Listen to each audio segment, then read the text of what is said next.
Good morning, ladies and gentlemen. Welcome to another episode of Tom's Takes.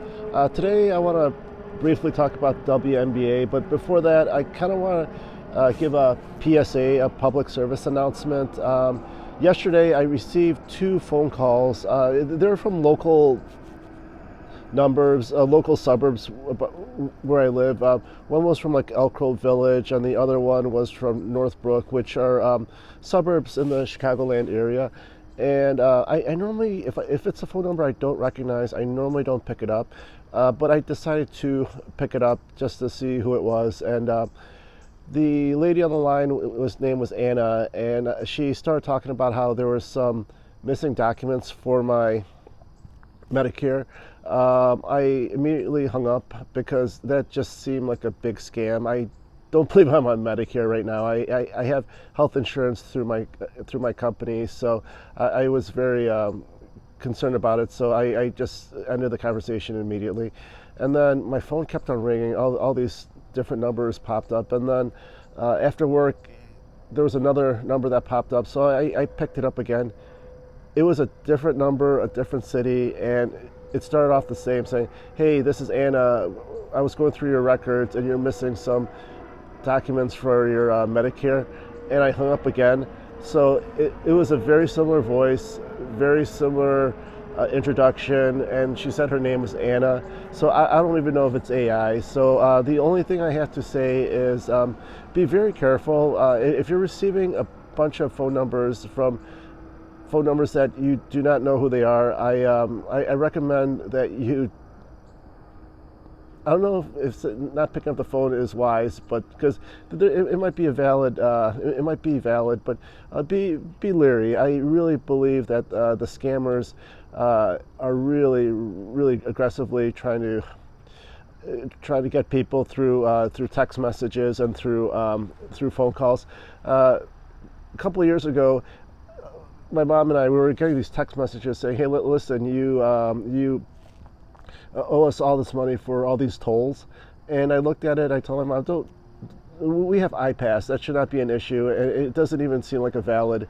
The sender doesn't even seem valid." And I was talking to my coworkers, and my coworkers received similar texts. So that seems like that's another scam. And one time my mom received a text from. It was from the post office, but it wasn't actually the post office. They said they were the post office saying, "Hey, listen, we have a package. We need you to send some money." So she actually put her information on the credit card information on the text, but nothing ever came of it. She was actually waiting on a package from our aunt, so she presumed it was a delay, and she had to pay it. And she went to the post office, and she showed the clerk that was working there, the text, and the text. The clerk said, "Hey, listen, this is a sham. Don't pay any attention to it." So unfortunately, my mom did give her credit card information, but that was well over a year ago, and nothing's happened. So just want to give a PSA that it reminds me of a quote. I'm not exactly sure who said it, but more people get robbed with a pen over a gun. So if anytime in your life that you get scammed out of money or property or anything, it's more than likely going to be through a pen over a gun. So just be careful. I kind of want to talk about the WNBA. I was watching this one video from this one content creator on YouTube, and she was talking about how she loves, I've seen her content before, and I really like it because I could tell she's a genuine fan of the WNBA, and she loves Caitlin Clark. And she started off by saying, this was shortly after the hard foul that Dejanay gave to Sophie Cunningham about a month ago, and she said, I really don't want to talk. I'm a sports fan. I don't like talking about anything racial. I don't like thinking about anything politics. But at the same time, it's hard not to at least mention it. And she went on saying that, listen, I could make a very analytical breakdown the Indiana Fever and the WNBA. I could break down their game and get hardly any views. But if I'm very negative, I could probably get 5 million views, but at the same time, I don't want my channel to be negative. I kind of get that sentiment. When I created this YouTube Rumble channel, I wanted to, I was trying to think of what I wanted to talk about, and I wanted to kind of talk about like my own interest, and one of my interests is the Indiana Fever. I'm a huge Caitlin Clark fan. I don't know if I'm a huge WNBA fan, because you take Caitlin Clark out of the equation, I do not see me necessarily watching them. But to go back to the sentiment of, I want to talk about just the WNBA. I just want to talk about right now. Well, I want to start off by saying that the Indiana Fever, they are playing really, really great basketball. Kelsey Mitchell, she's the shooting guard for the Indiana Fever. She has she scored 23 consecutive games, scoring over 20 points, which is just amazing. Having a 20-point game in and of itself is amazing, but to have it 23 consecutive times, she's actually holding the WNBA record. The WNBA record is 21 games, and she's at 23 games and counting.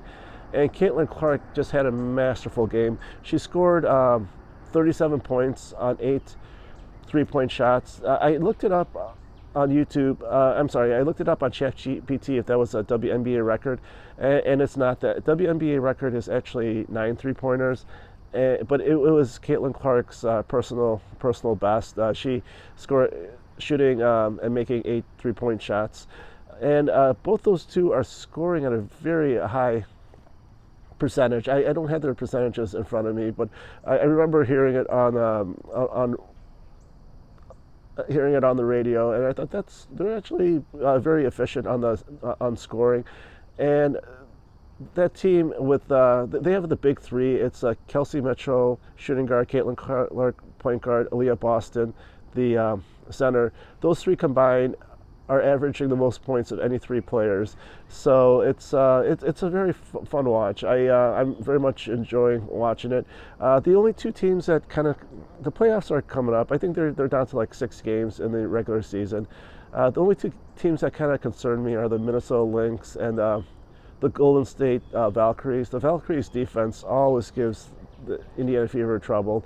It's just great defense usually can slow down a great offense. So it'll be interesting. If they could avoid them in the earlier rounds, I would very much enjoy it, because I think that they would just give them fits. I don't think they would be favored going into those matchups with how they played against them in the regular season. Other than that, I kind of want to briefly talk about Enes Kanter. He's one of 2 players trying to get into the WNBA.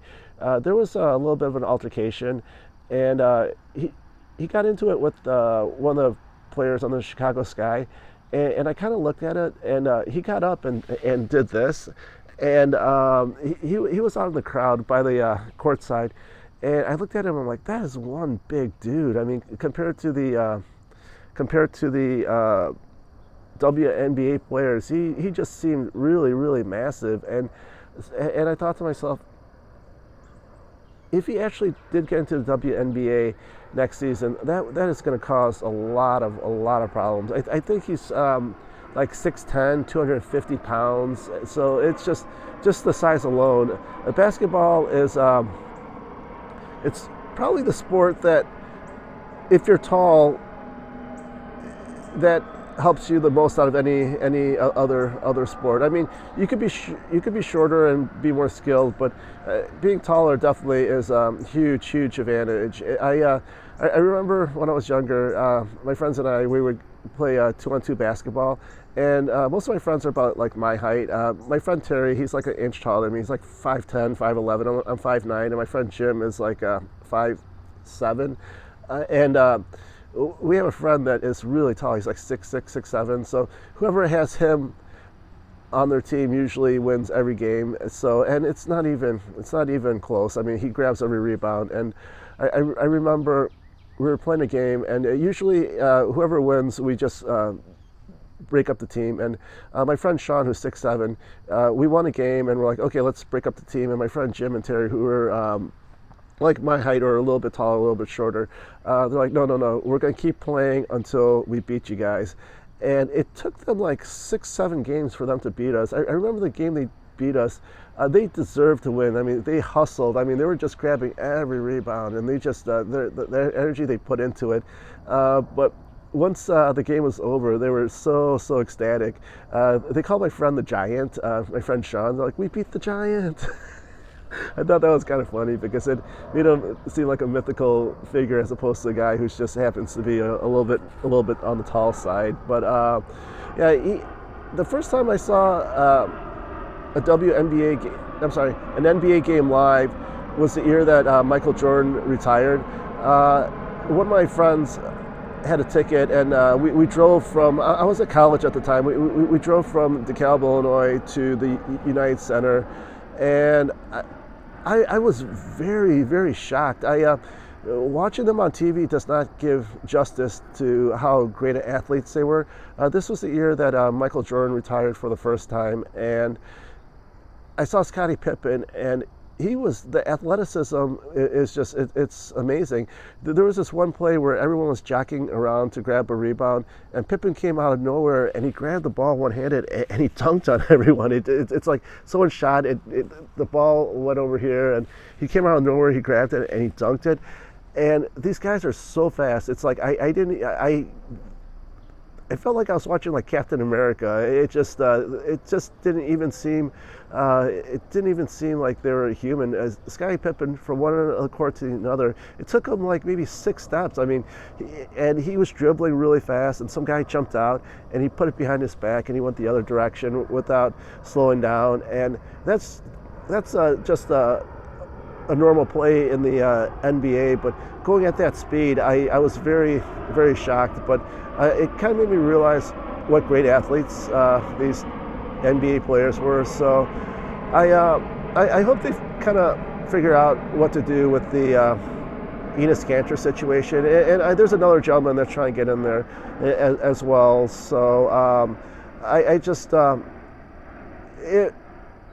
if he is allowed to participate in the draft, if you're a GM, unless all the GMs made a pact not to sign him, I would think you would have to pick him. I mean, whoever has him, I saw him on an interview yesterday, and he said that he could probably grab like 40 rebounds and 100 points.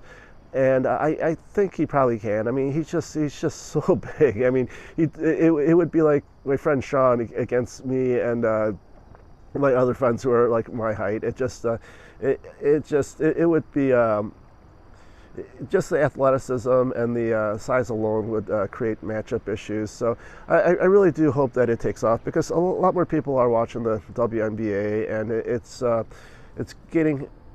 I heard last year it eclipsed $1 billion in revenue. So I thought that was at least an interesting milestone. I don't know if it's making money, but it looks like the revenue is kind of going in the right direction. But and I do not want to be talking about that aspect of it, but at the same time, it's all over my Twitter feed. It's all over it's all over social media. So I guess it's something that I need to at least mention.